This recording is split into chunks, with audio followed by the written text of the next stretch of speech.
This has been repaired before. We got a piece of fiberglass mesh tape that you can see the joint compound's not even stuck to it.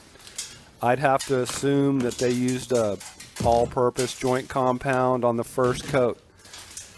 Per manufacturer specifications, always use a setting type compound for the first coat over fiberglass mesh tape.